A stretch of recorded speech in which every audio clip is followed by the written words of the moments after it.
Hello दोस्तों, तो आज हम बात करेंगे इंटरव्यू में पूछे जाने वाले सबसे ज्यादा पूछे जाने वाले सवाल के बारे में बात करेंगे। तो आप लोग समझ ही गए होंगे कि हमारा वीडियो किस टॉपिक पे है। तो हमारा वीडियो स्टार डेल्टा स्टार्टर के बारे में है। सबसे पहले हम लोग जान लेते हैं स्टार डेल्टा स्टार्टर क्यों यूज करते हैं। मोटर में स्टार डेल्टा स्टार्टर क्यों यूज किया जाता है। तो जो मोटर की जो स्टार्टिंग जो इनिशियल रेजिस्टेंस होता है वो जीरो होता है और स्टार्टिंग टॉर्क जो होता है वो बहुत हाई होता है। तो अगर हम लोग विदाउट स्टार डेल्टा स्टार्टर लगाए, अगर मोटर को हम लोग डायरेक्ट सप्लाई देते तो उस केस में मोटर की वाइंडिंग जल सकती है। इसीलिए हम लोग स्टार डेल्टा स्टार्टर का यूज करते हैं। तो आइए चलिए वीडियो स्टार्ट करते हैं। तो सबसे पहले हम 3 कॉन्टेक्टर बनाएंगे, एक मेन, डेल्टा और ये स्टार। ये 3 कॉन्टेक्टर हो गया। ये 3 कॉन्टेक्टर हमने बना लिया। इसको नंबरिंग कर देते हैं ताकि आपको समझने में आसानी हो। नंबरिंग कर देते हैं।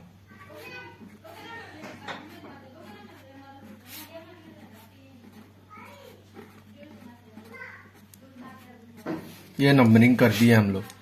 ये हम लोग का है मेन कॉन्टेक्टर, ये हमारा है डिफॉल्ट डेल्टा कॉन्टेक्टर, ये हमारा है स्टार कॉन्टेक्टर।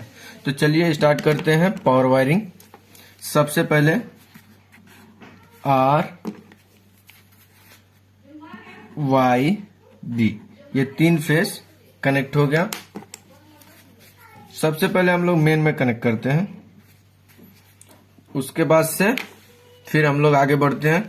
तो जैसे स्टार के बारे में तो आप जानते हैं, स्टार का ऊपर का जो तीनों टर्मिनल होते हैं, terminal 1 2 3 means R Y B, ये तीनों टर्मिनल आपस में शॉर्ट कर दिए जाते हैं। और ये जो हम लोग का ये हो गया।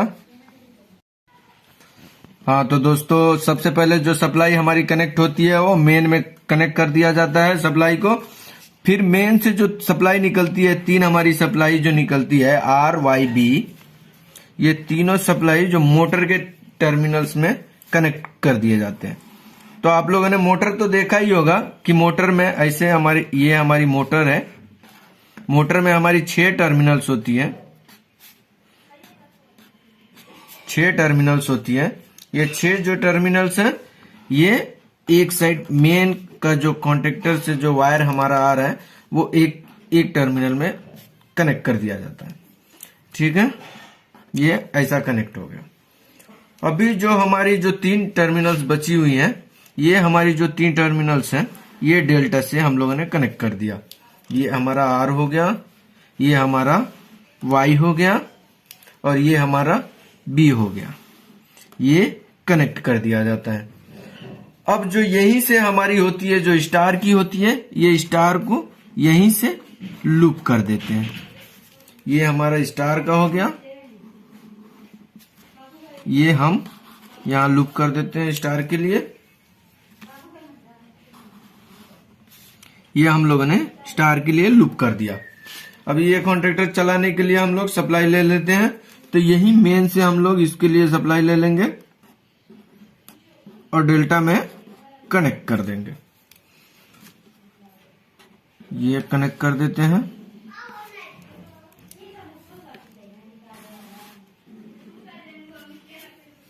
अलग अलग सप्लाई है, ये थोड़ी लाइन को लंबी कर देते हैं।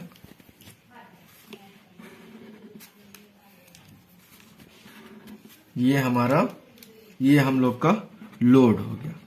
लोड मतलब मोटर, ये हम लोग का मोटर साइड हो गया। ये हमारा स्टार हो गया, ये हमारा डेल्टा हो गया, ये हमारा मेन कॉन्टेक्टर हो गया। अब ये कैसे काम करता है, जो मेन कॉन्टेक्टर और स्टार कॉन्टेक्टर एक साथ ऑन होते हैं। कुछ सेकंड बाद जो हमारा टाइमर लगा होता है, जो पावर कंट्रोल ड्राइंग कभी बनेगी तो उसमें मैं आपको डिटेल्स में समझा दूंगा कि ये कैसे काम करता है। तो ये जो मेन और स्टार एक साथ ऑन होते हैं, बाद में कुछ सेकंड बाद टाइमर से हम लोग सेटिंग करते हैं 10 सेकंड, 20 सेकंड, 30 सेकंड। तो उसके बाद ये ऑटोमेटिकली डेल्टा में कनेक्ट हो जाता है। तो स्टार ऑफ होता है, डेल्टा कनेक्ट हो जाता है। मेन कंटिन्यूसली ऑन रहता है और स्टार और डेल्टा लास्ट में ऑन होते हैं। इंटरचेंज जो होता है वो स्टार टू डेल्टा होता है। ठीक है दोस्तों, तो इस बारे में आप लोग ध्यान में रखिएगा। जो इंटरचेंज जो होता है वो स्टार टू डेल्टा होता है। ठीक है, मेन कॉन्टेक्टर कंटिन्यूसली ऑन रहते हैं। ठीक है दोस्तों, अगर इसके बारे में और भी कुछ जानकारी, अगर कुछ आप लोग के मन में कुछ डाउट होगा तो आप मुझे कमेंट बॉक्स में कमेंट करिएगा, मैं आपका कमेंट की रिप्लाई करूंगा। हाँ तो दोस्तों, अगर वीडियो अच्छी लगी हो तो लाइक करें, सब्सक्राइब करें और दोस्तों के साथ शेयर करें। Thank you.